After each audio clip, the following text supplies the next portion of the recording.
He always thought his life was just a series of mundane days, like a cup of coffee and a morning jog. But when his wife suggested he take on a challenge and test himself in completely new ways, John found himself on the brink of incredible discoveries. From culinary disasters to dance fiascos, he didn't realize that every "I can't" would lead to "I can." What happened to this ordinary man when his life turned into one big comedy of mistakes, laughter, and, of course, love?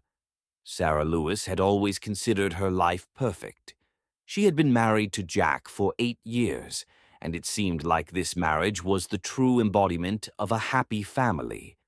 But what she discovered in his pocket one evening suddenly cast doubt on all her notions of happiness.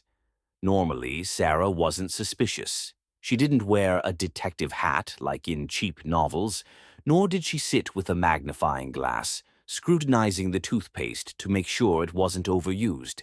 But that evening was an exception. It all started when Sarah decided to tidy up Jack's wardrobe. Looking for an old tracksuit she had promised to donate to charity, she reached into the pocket of his jacket and, oh my God, what was this? She pulled out a small envelope with a glossy business card inside. On it was written, Margarita, psychologist, unlocking personal potential. Sarah was stunned. Unlocking personal potential, she thought, staring at the words with an expression on her face, as if she had just found a foreign hair in her soup. Did Jack suddenly decide to become a personal guru? Of course, she could have thought that it was just a coincidence or nonsense. But just like it's hard to believe that your cat didn't attack the pot of borscht, it was just as hard to believe that Jack had been going to some woman to unlock his potential. Sarah was determined to get to the bottom of it. That very evening, when Jack came home, Sarah met him at the door with a look that could have killed even the most persistent moth in the closet. Jack, darling, would you like to tell me who Margarita is?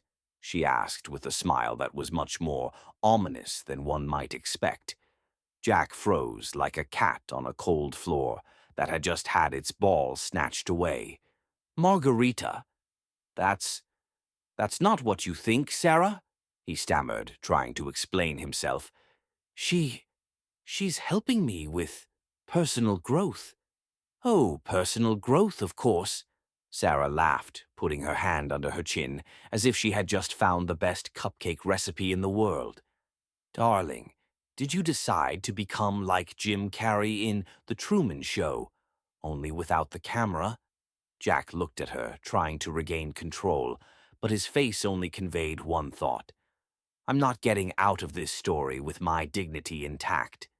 Sarah, you don't understand. I just wanted to be the best for you. I thought maybe she could help me understand myself better. The best version of you? Sarah exclaimed, unable to hold back her laughter. Jack, do you want to become a superhero? Mr. Perfect Husband with unlimited potential? Well, if you want to discover your new superpower, maybe you should try mine. Honesty and openness.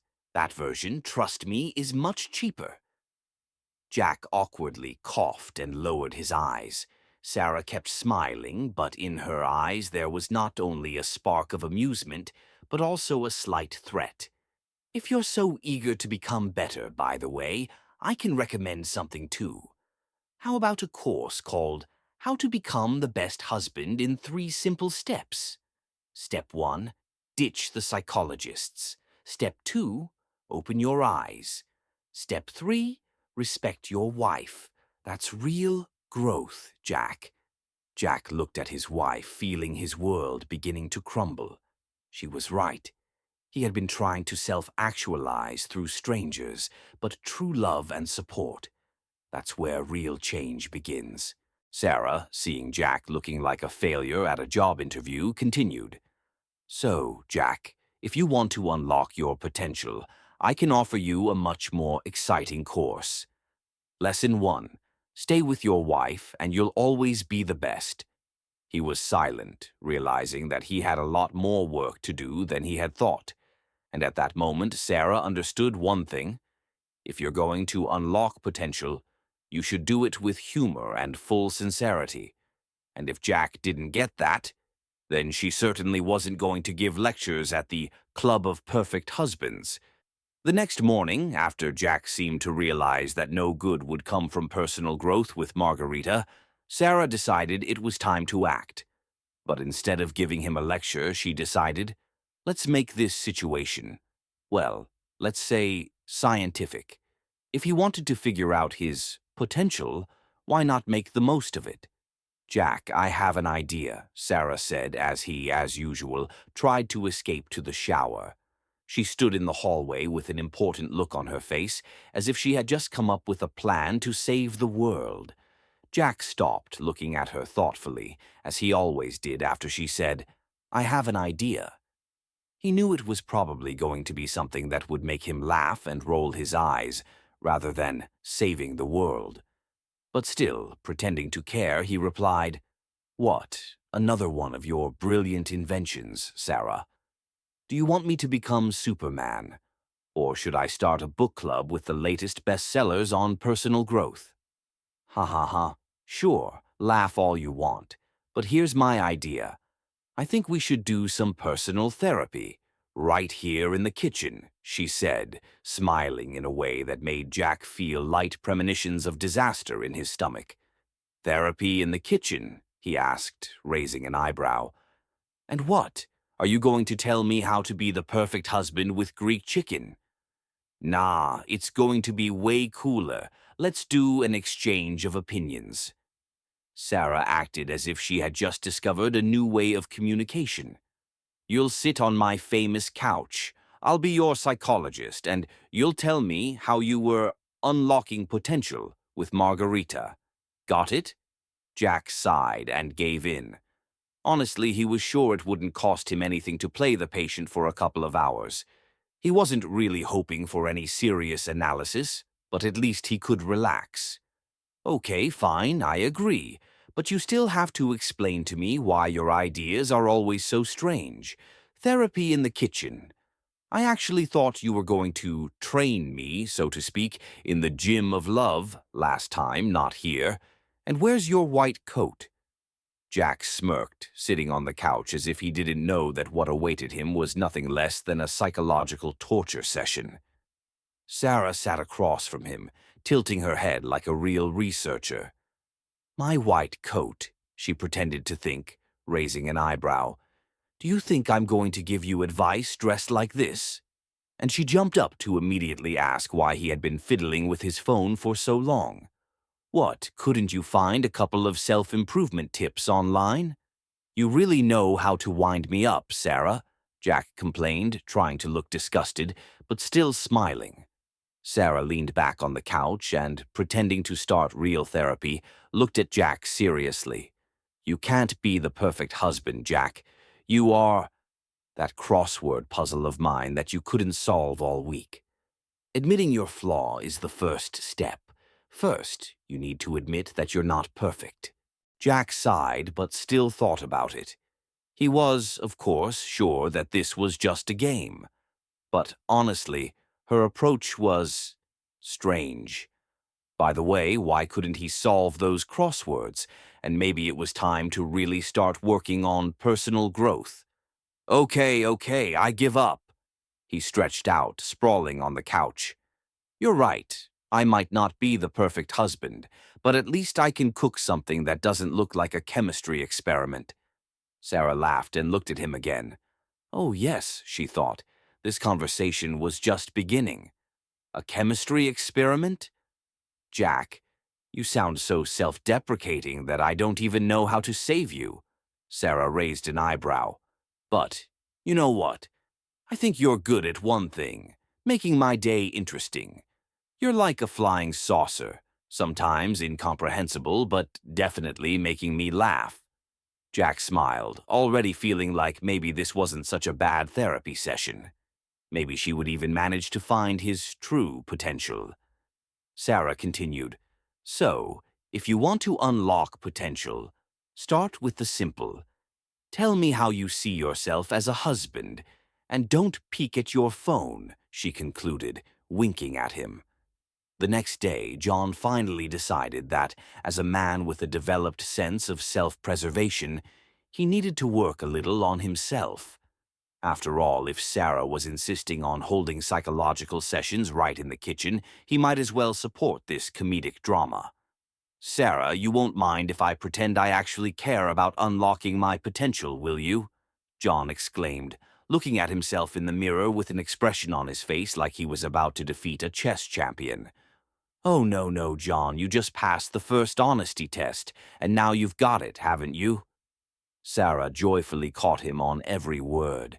She continued holding her psychologist glasses like an extravagant therapist who loved her new image.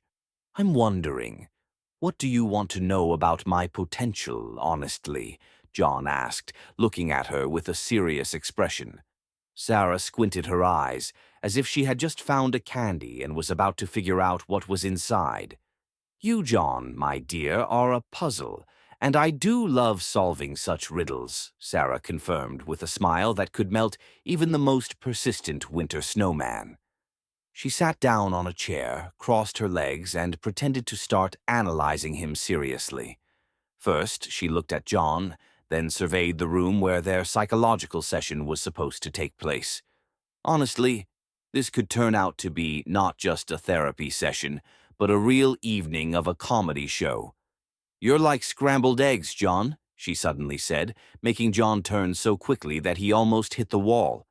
"You're hot, but overall you lack structure." "What?" John asked, trying to hide his confusion.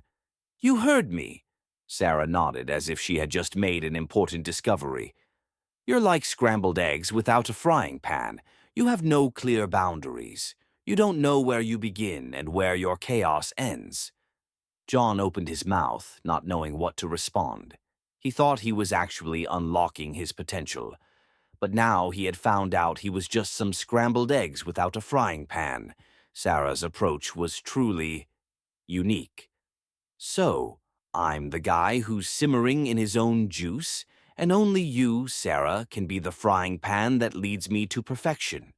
John tried to joke, realizing that joking with a psychologist like Sara wasn't just a strategy, but literally a lifeline.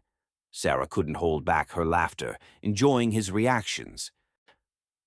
"Well, you're almost there. But you know what I'll tell you, John. You're like pilaf with meat. It seems delicious, but without the right spices, it's inedible. And you need to clarify your self more."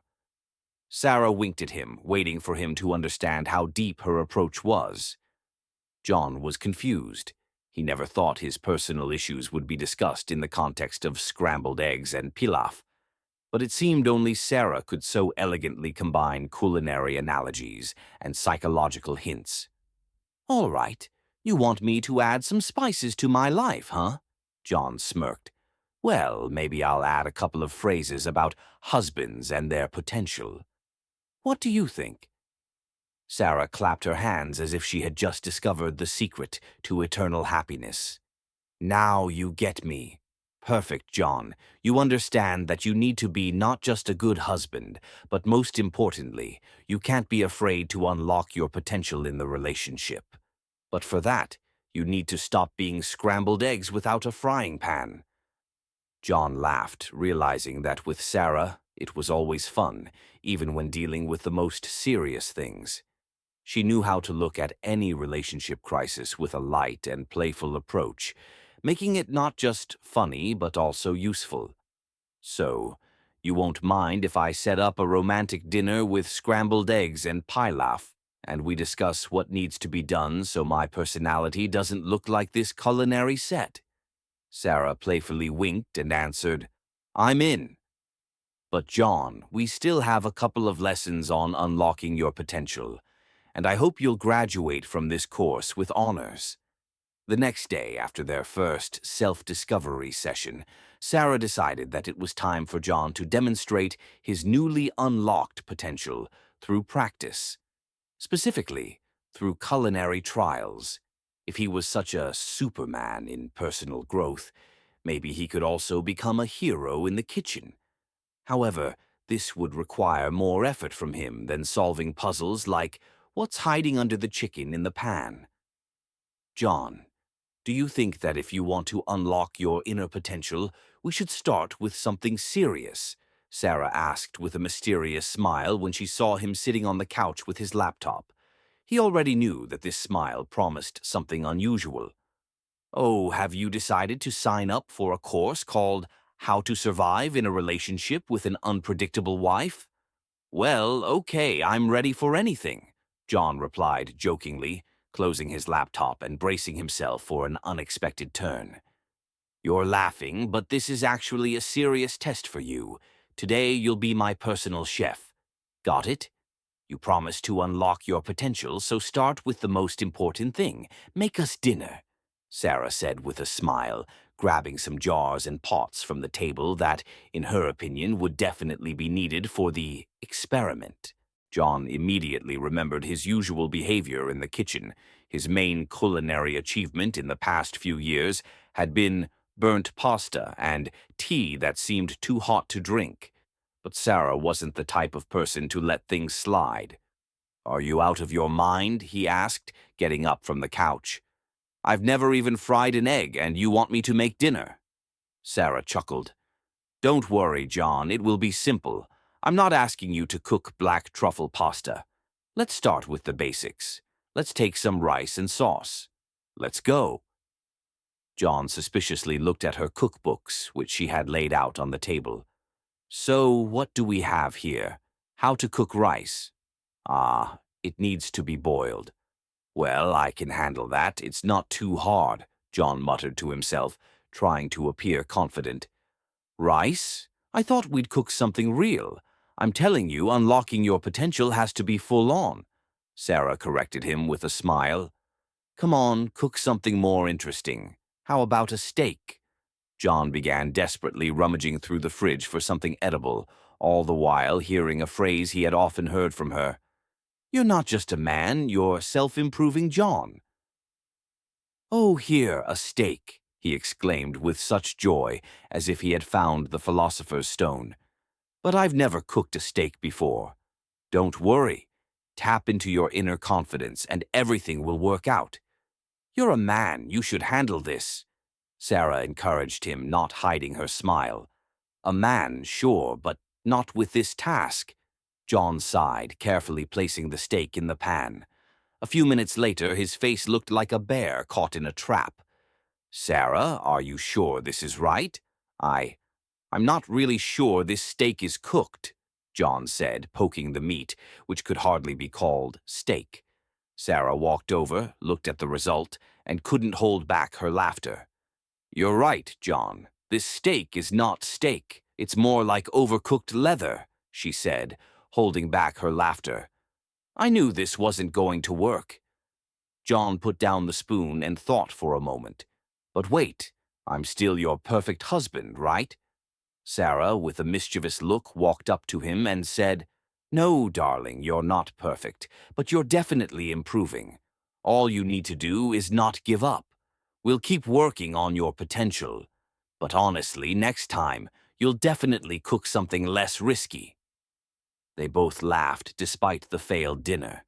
In the end, Sarah's sarcastic approach helped John keep his spirits up, and instead of feeling down, it gave him new strength to try to become better. You know what, Sarah? I've decided that I'll practice on these steaks and maybe open a restaurant called Steak and Rice. Everything you want but can't cook. Sarah laughed, raising her glass of water, and said, I think your restaurant is going to be a bestseller. But for now, just stay my favorite, steak. At least you're good at that. The next morning, John got up from the couch and felt that something had changed. Maybe it was the steak he nearly burned yesterday, or maybe it was his inner potential, which now felt a little more unlocked, like an old book in a library. I'm not saying I'm a chef now, but who knows, he muttered to himself, approaching the mirror. Maybe I'll open a restaurant called Steak a la John, extreme in every bite. Sarah walked into the kitchen and saw him practicing in the mirror as though he were preparing for a national cooking championship. She looked at him in surprise. What are you doing, John? Are you training in the mirror to make breakfast? She asked with a smile. John turned around and said with a serious expression, You know, Sarah, cooking is not just about frying meat. It's a philosophy. And now I'm a philosopher chef. I can cook rice and also explain that rice is a metaphor for life. Sarah couldn't help but burst into laughter. A metaphor for life? Oh, John, if rice is a metaphor for life, then your steak is probably the philosophy of death. John stifled his laughter but smiled. He was ready to make another attempt to prove to Sarah that his inner potential was indeed unlocked. Today he felt confident in his abilities. He decided to make breakfast. But what exactly? The question was harder than steak for breakfast or avocado toast. Sarah, do you want something original, right? John asked, pulling a couple of eggs and a package of bacon out of the fridge. Oh, of course. Just not your famous John's eggs, which make even my culinary friends cry, she replied mockingly. John frowned but didn't back down. This was his opportunity. He decided that today he wasn't just a cook, but a true kitchen genius. Operation Breakfast with Potential had begun. He put the pan on the heat and immediately burned his finger. Ouch! Why does it always have to be me? He cursed, but continued anyway. Risk is part of creativity. A few minutes later, when the smell of bacon began filling the apartment, John felt like a true master. Inspired by his success, he served up juicy eggs, perfectly fried bacon, and, strangely enough, he even managed to plate it all without any culinary disasters. Wow, John, you're like an artist with a brush, only with a frying pan, Sarah exclaimed as she sat down at the table. John sat next to her, proudly looking at his creation. See, I may not be the next Gordon Ramsay, but I've got everything it takes to create a culinary masterpiece, he declared with confidence, as if he had just finished a work of art. You may not become Gordon Ramsay, but you'll probably be the first to make eggs on the edge. Next time, John, when you want to be a chef, remember that the perfect recipe isn't just about adding spices, Sarah replied with a smile, looking at his masterpiece. But Sarah, you don't understand. I just made breakfast that's going to save our world, John said, standing up like a winner. I'm making this dish our national dish. Sarah cracked one of the eggs, and strangely enough, it turned out exactly as John had planned. I don't know if it will save the world, but it will definitely give you some bonus points in the How to Be the Best Husband system. Just, if you want to be a perfect chef, John, next on the list will be pasta, not another John's eggs, she laughed. Well, if I cook it with the same enthusiasm as this breakfast, I'll soon open a restaurant called John and His Culinary Disasters. Sarah grabbed his hand. Oh, John, I think that restaurant will be a hit. You'll become a cult figure among culinary enthusiasts. They both laughed, realizing that despite all the culinary failures, the most important thing in their life was laughter and the ability to not take life too seriously. John had unlocked himself, at least in the culinary sense, and Sarah once again realized that she hadn't made a mistake choosing him as a husband. With him, they could laugh and enjoy every moment. What's next, John? Culinary arts? Or should we unlock your potential in dancing? She winked playfully. Dancing? Yeah, let's do it. If I can cook rice, I can master dancing too. Why not? John joked. Well then, I'm ready to be your personal trainer. But maybe you should first learn the basic steps, Sarah said, laughing. The next morning, after their culinary trials, Sarah noticed that John was moving strangely, as if his stomach had become too heavy from last night's dinner and his legs just weren't keeping up with his ambitions. But she was sure this was something they could handle, and, as always, she suggested her new inspiring activity: dancing. So, John, are you ready? She asked cheerfully, watching him try to get up from the couch, slightly dancing and holding his hand on his stomach, as if it were something incredibly important. John looked at her as though she were a person who decided to play cards with fate itself. "Sarah, you know I don't dance. I don't move in a way that could be called dancing. Better let me just stand and clap." "Oh no, darling. You can't just stand and clap. You need to unlock your potential," Sarah replied as if she were talking about running for president. "Dancing isn't just about moving. It's an art." John, losing all hope for a bright future, decided to give it a try anyway. He made a couple of jumps to warm up, as if his legs were trying to check their old habits. Sarah turned on the music, not the kind that usually played on sports channels, but something that, in her mind, was supposed to awaken John's hidden reserves. "You know, I've always dreamed of being a dancing star, right?" she said with a gleam in her eye, as if this moment was the most important of her life. John froze, looking at her in bewilderment. "Dreamed of being a dancing star? Are you trying to get me to do something like the giraffe's blue dance?" "No, I don't want that. I want you to dance like John," she replied with such a serious look that John felt his legs beginning to lose confidence. "Okay, Sarah, I'll do whatever you say, but I can't promise that something decent will come out of it. More like a mangled dance that will stay in my memory forever." Sarah stood in front of him, put her hands on her hips, and showed him how to move. John tried, but every movement looked like a robot trying to remember how to be flexible. "That's it. See? You're already starting to unlock your potential." Sarah began to cheer him on, but her words sounded like motivational posts on social media.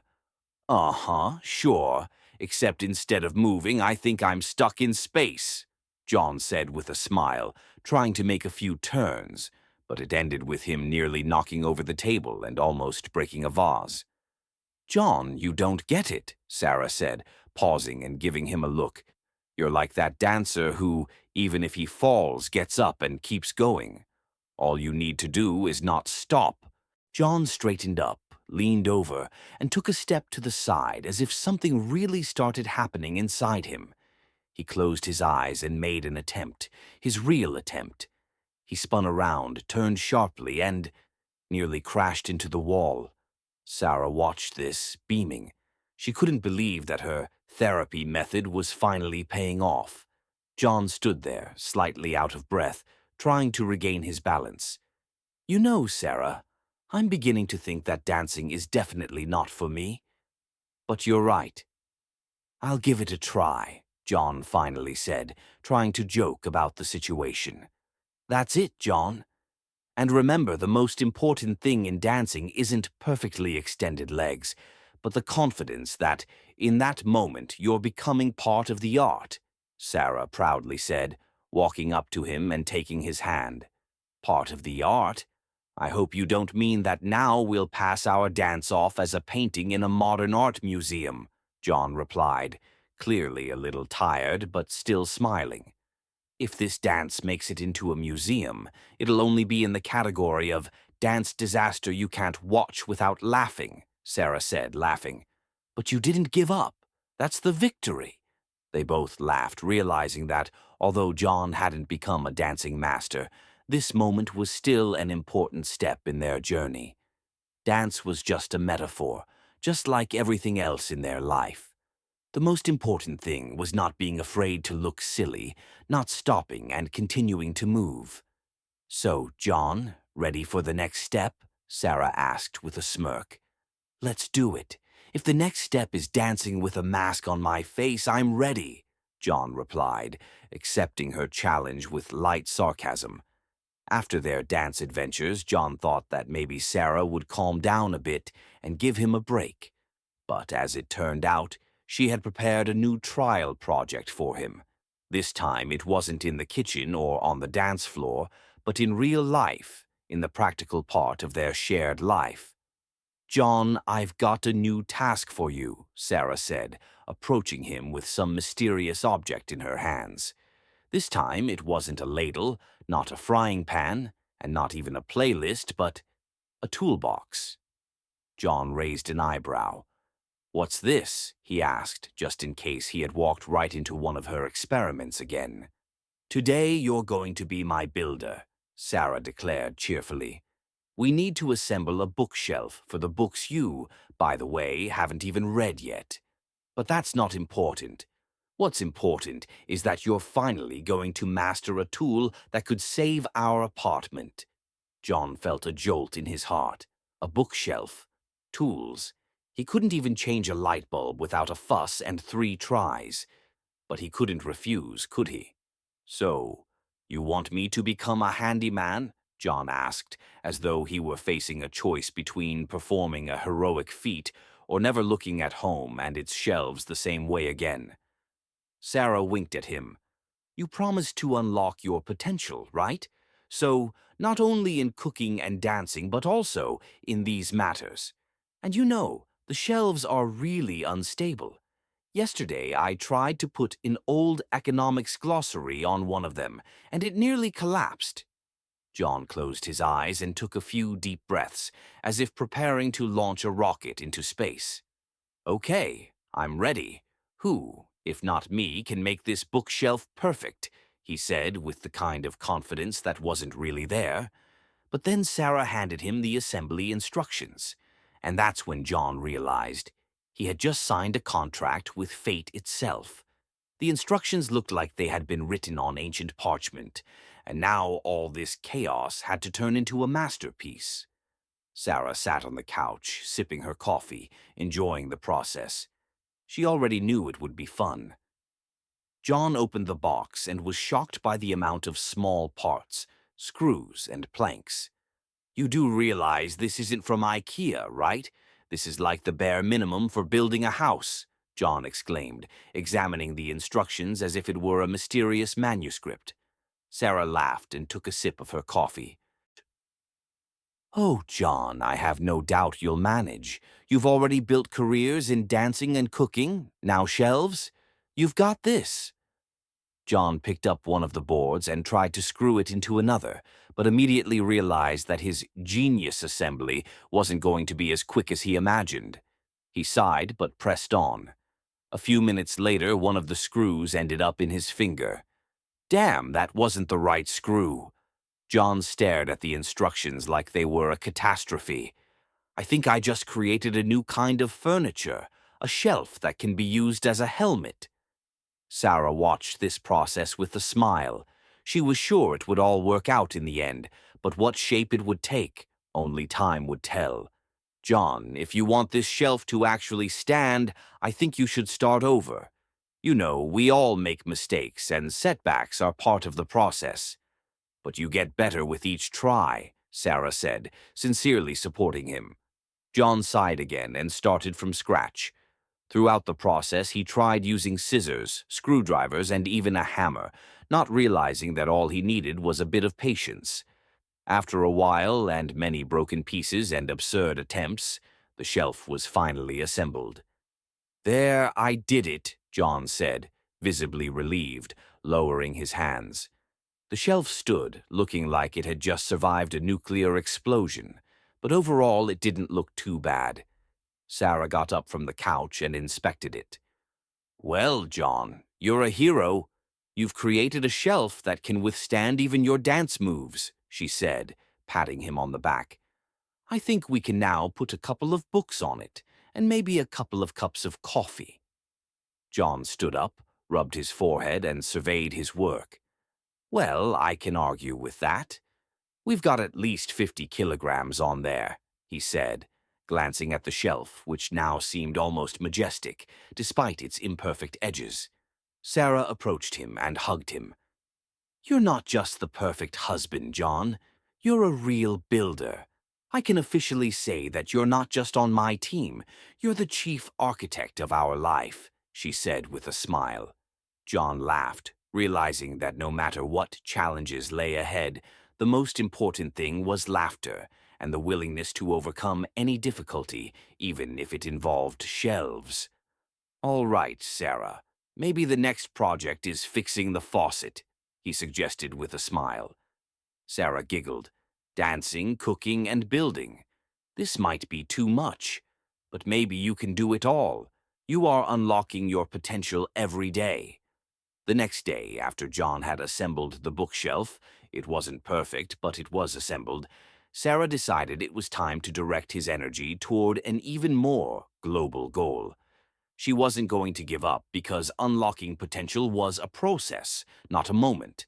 So she prepared another surprise for John, and this time it wasn't dance or cooking, but sports.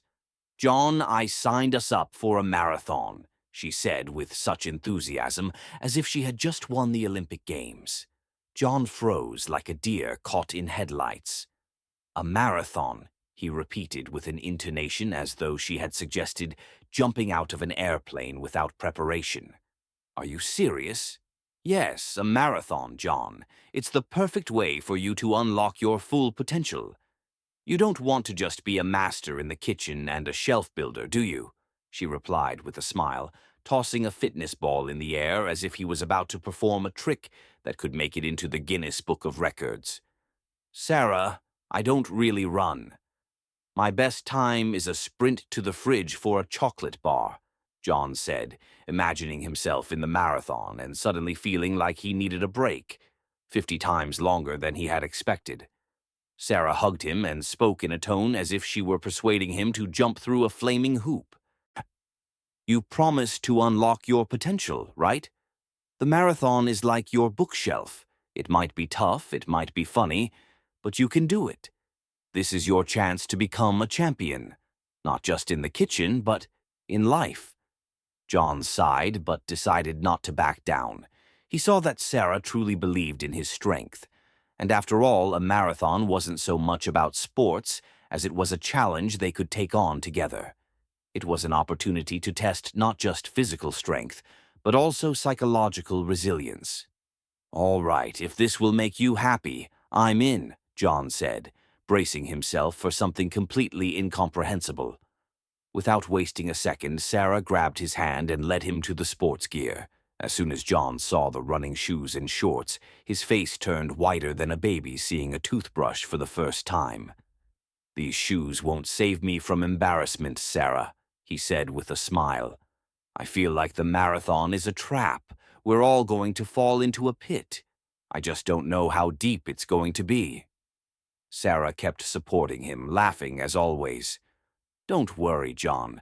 No one is going to judge you for your speed in this marathon. We're all here for fun, for unlocking potential. So let's go. March on." When they arrived at the starting line of the marathon, John felt his confidence plummet with every step. There were so many people around, everyone with the expression of someone who had just decided to become an Olympic champion. Sarah, however, looked surprisingly confident, as if she were really ready for a great athletic feat. "Are you ready?" she asked with a smile, gazing at John's face. "Ready to be last," John joked, and they both laughed, trying to ease the tension. When the marathon started, all the participants took off, and John realized that his chances of surviving among these athletic machines were slim. He felt like a character in a comedy show who had shown up late for an important meeting and was now trying not to make a fool of himself. A few kilometers in, John realized he couldn't catch his breath. His legs dragged and his body started protesting. Each step felt harder than the last. "Sarah," he gasped, "you said this would be easy." Sarah glanced back, waving happily as if she had just taken a stroll on the beach. "You promised to unlock your potential. Come on, John, you can do it," she shouted, cheering him on. John took a few more steps, but suddenly his knee started aching. He struggled to hold back tears. The thought kept spinning in his head that he wasn't a runner, and his potential in this was apparently not unlocked. But then he heard the cheers from the crowd, and at that moment he felt something stir inside him. It wasn't physical strength, but some strange determination to not give up. Somehow he couldn't believe it, but he decided to keep going. "Okay, Sarah, I'm not giving up," John shouted, feeling his legs start moving faster. He no longer thought about the pain, only about not letting her down because she believed in him. He felt not only his body but his soul begin to unlock. When they finally crossed the finish line, Sara rushed to him like he had won the gold medal. "You did it, John. You're a marathoner," she said, hugging him. "This is your real victory moment." John, drenched in sweat and breathing heavily, smiled at her. "Yeah, I did it. And you're just unbearably smart, Sara. Thank you for making me go through this journey." A few days had passed since John proudly completed the marathon. His legs still reminded him of that great feat, but most importantly, he felt like a slightly different person, a bit more confident, a bit more open. And of course, with every step, he became more aware that unlocking his potential wasn't just about winning marathons or assembling bookshelves. It was a whole journey, and it couldn't be stopped. But Sara, as his true guide to new horizons, had already prepared another challenge. The next morning, when John was stretching in bed and thinking about how unusual it felt not to be exhausted, Sara burst into the room like a torpedo. "John, get up. I've got a new plan for you." Her voice sounded as if she had just won the lottery and was eager to share the joy with the world. John rubbed his eyes, trying to shake off the sleepiness. "Sara, you didn't sign us up for more courses or marathons, did you? I'm still recovering from the last one," John said, barely holding back a laugh. Ignoring his complaint, Sara began unfurling an unimaginable map. There were strange routes and points marked on it. It looked like she was preparing for an expedition. "No, no, John, this plan is way cooler. We're going on a hike," she declared, as though she were already standing on a mountain peak, not in her cozy apartment. "This will be the ultimate test for your new potential. You said you're ready for any adventure, right?" John got out of bed and tried to process the information. A hike? With her in the mountains? He turned pale, but, despite his growing unease, didn't want to back out of his promise to unlock his potential.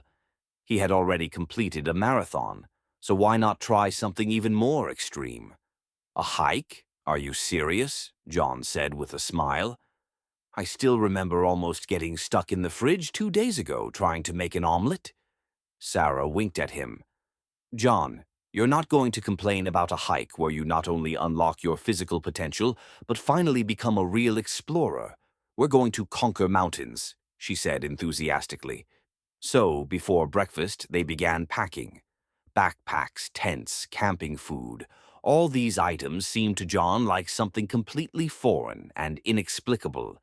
He didn't know how to wear a backpack, how to choose a tent, and certainly didn't know how to live on camping food when he loved good homemade cooking.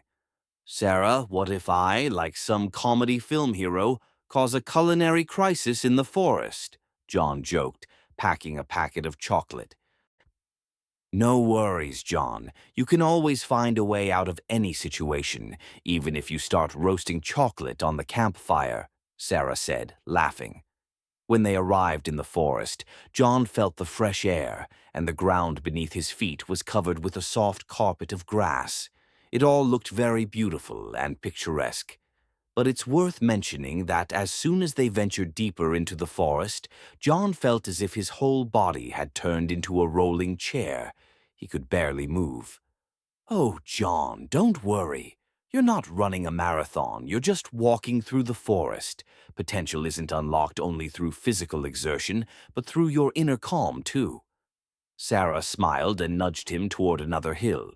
Several hours later, John felt like a runner on the starting line, except he didn't know what was coming in the next few minutes. He was slightly out of breath, feeling his legs refuse to move further. Sara, however, kept walking with ease, like a veteran hiker, waving her stick and chatting about how all birds are the same.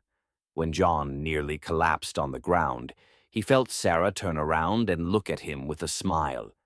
"John, you're a real champion," she said. "You've made it this far. And do you know what the best part is? You didn't give up. That's your potential, not stopping and moving forward." John looked at her and suddenly realized, here in the forest, his potential was truly unfolding. Not through stakes, not through marathons, not through bookshelves. He understood that real success wasn't necessarily about the finish line or victory. It was simply the ability to keep going despite the exhaustion. You know, Sarah, I'm actually glad I didn't give up, John said, standing up and taking a few more steps. It's not as scary as I thought. Sarah hugged him, laughing. See, John, you're not the guy who's afraid of marathons or hikes anymore. You've become a jack of all trades. And so, surrounded by the forest and nature, John and Sarah continued their journey. And even though they didn't reach the top of the mountain, for John, that didn't matter. The most important thing was that every day he was unlocking his potential, and that process was becoming more and more surprising and fun. A few weeks had passed since their hiking trip, and John began to realize that while Sarah was always the optimist, she wasn't just unlocking his physical potential. She had taught him to look at things differently, through the lens of opportunity, not obstacles. But despite this, John was ready for a new challenge. He felt that his strength didn't only lie in marathons and hikes, but also in an area he considered the most difficult art: cooking. Sarah, I've decided I want to become a real chef. A real one, John declared, standing in the kitchen with pride, as if he had just become a martial arts master. Sarah, sitting at the table, leaned on her arms and looked at him skeptically, but there was excitement in her eyes. You? A chef? John, are you sure? You nearly ruined the kitchen with an omelet last time.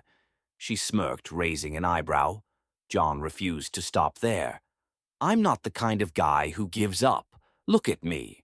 I ran a marathon, I built a bookshelf. Now it's time to conquer the kitchen, he said with such determination, as though he were uncovering the secrets of ancient culinary arts. All right, John, I believe in you. But if you're going to cook, it won't just be dinner. It's going to be an adventure.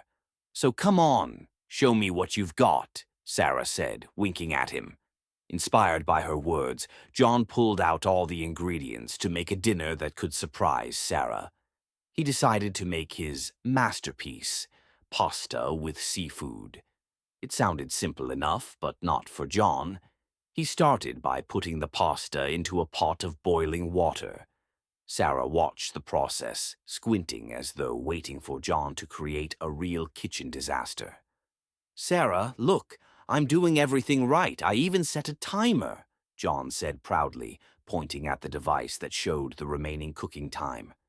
Yes, John, we all remember the timer. Just don't forget, pasta shouldn't turn into rubber, Sarah confirmed, laughing but still supporting him. The cooking process was fairly successful, but when John started frying the seafood, things took an unpredictable turn. He accidentally spilled oil on the stove and it began splattering everywhere, like he was trying to create a fireworks display in the kitchen. Oh, what did I do? John exclaimed in horror, trying to put out the flames that had sparked from the oil. Sarah couldn't help but laugh. She had seen him fall into her traps before, but despite this, her support was invaluable. John, you haven't forgotten how to put on a show in the kitchen, she said, helping him wipe the fire off the stove. But everything will be fine. You still have a chance to not burn the pasta. Taking a deep breath, John continued cooking, this time paying closer attention to the details. He added spices, a little cream, and finally brought the dish to a state where it no longer looked like a painting canvas. When he set the pasta on the table, his face was glowing with pride. Sarah sat down across from him, looked at the plate, and pretended to think for a moment. Well, John, if this pasta is your culinary reincarnation, I'm ready to be your chief critic, she said, smiling. John anxiously watched every move she made. He expected her to say something sarcastic, as usual. Sarah picked up her fork, brought the pasta to her mouth, and tried it. John, holding his breath, watched her reaction. John, she began, and panic spread across his face. Did you seriously make this? Did you run to the kitchen with both hands full and bury it in the fridge?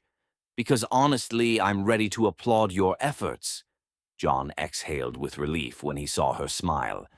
So you're saying it's edible? He asked with genuine surprise. Yes. It's simply incredible.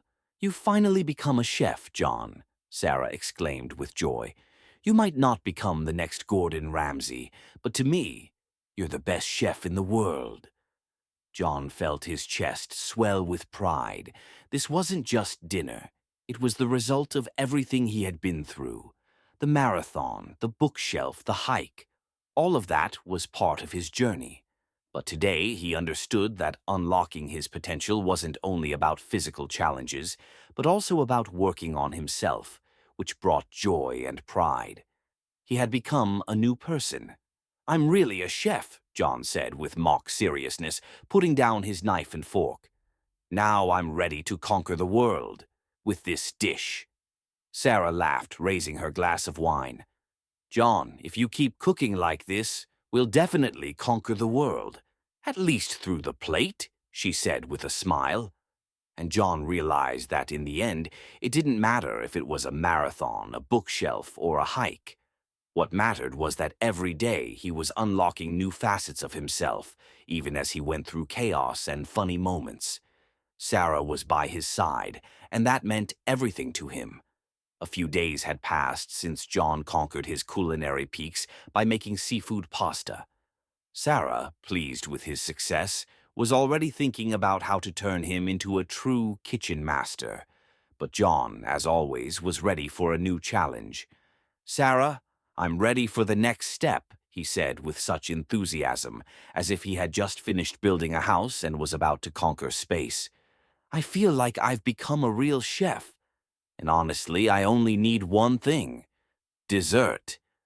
Sara sighed, setting aside her cup of tea. This wasn't the kind of moment when she could just support him blindly. John was going to make dessert, and she was curious to see how it would turn out. After all, his kitchen experiments, though they ended well, still had the flair of a spectacular show. Dessert. John, if you do this, I'll be proud of you, but remember, we're not in a culinary lab. We're in the kitchen, Sara said, smiling as she watched him. John took this as a challenge. Sara, I want to make a cake, he said, as if he had just discovered a new way to travel through time. A cake? Are you serious? She asked, crossing her arms over her chest. John nodded confidently, opening the fridge and pulling out ingredients. He was determined, and despite everything that had happened before, he knew that with each new step, he was unlocking even more of himself. This cake was going to be his masterpiece. The process didn't go without flaws. Eggs wouldn't whip, the dough was too runny, and sugar kept slipping off the spoon. But John didn't give up. He mixed, whipped, searched for recipes online, and with every step, he believed more and more that this was what he was meant to do. A couple of hours later, the kitchen looked like a culinary apocalypse had occurred. But when the cake was done and pulled out of the oven, John saw that the result wasn't so bad after all. It was a little crooked, but it was his cake, his masterpiece. When Sara tried a piece, she looked at it and then at him. John, you did it. This is not just a cake, it's a work of art, she said, holding back a laugh. But I can't say I'll be trying this masterpiece again. John, hearing that, smiled. Well, if this is a work of art, maybe they'll exhibit it in the risky culinary gallery. He laughed, realizing that the process itself was more important than the perfect result. Sara confirmed his words with a laugh. They sat down at the table, and John felt truly happy. He knew that this wasn't just a cake. It was his step into the unknown. He realized that with each experiment, his potential was unfolding. It wasn't just about cooking. It was about learning to stop fearing mistakes and accepting them as part of the journey. A month later, John and Sara decided it was time to reflect. Everything John had experienced during this time, The marathon, the hikes, the culinary experiments, even the unexpected moments when he was baking desserts and building shelves, had become part of his journey. And Sara, as his loyal partner, had been by his side, helping him every step of the way. "Sara, you know what I've realized," John said, sitting on the couch and turning to her. "What? You're not going to bake a cake anymore?" she teased, raising an eyebrow. "No, what I've realized is that all the challenges you've given me weren't about me becoming the best marathoner or the best chef. They were about unlocking myself, my inner strength and confidence," John said, smiling. "I've become not just better physically, but mentally. I'm no longer afraid to try new things, no longer afraid to make mistakes. I realize that even if I don't become a champion in something, I can be the best for myself." Sara listened closely, looking at John with pride. "You're right, John, and I think you've already become a winner. It doesn't matter what you're cooking or which marathon you're running. You've learned to move forward with confidence and not give up. That's your true success," she said. John smiled. "You know, Sara, maybe I won't become a world-class chef or the best athlete in the world, but I've become the best for you, and that's enough for me." They embraced, understanding that this entire journey wasn't just about physical achievements, but about profound personal growth. John had learned to keep moving forward despite difficulties and mistakes, and most importantly, he had found happiness in the process, not in the end result. So John and Sara continued their journey, discovering new horizons within themselves every day. John was no longer afraid to make mistakes or try something new. He understood that unlocking potential wasn't a race, but a path that could be walked with ease and a genuine smile. And the most important thing, never forgetting that all these challenges made him stronger, wiser, and a little more culinary talented. Life went on, and each new day brought new surprises. But one thing was certain. With this approach, and with a partner like Sara, John was ready to handle anything.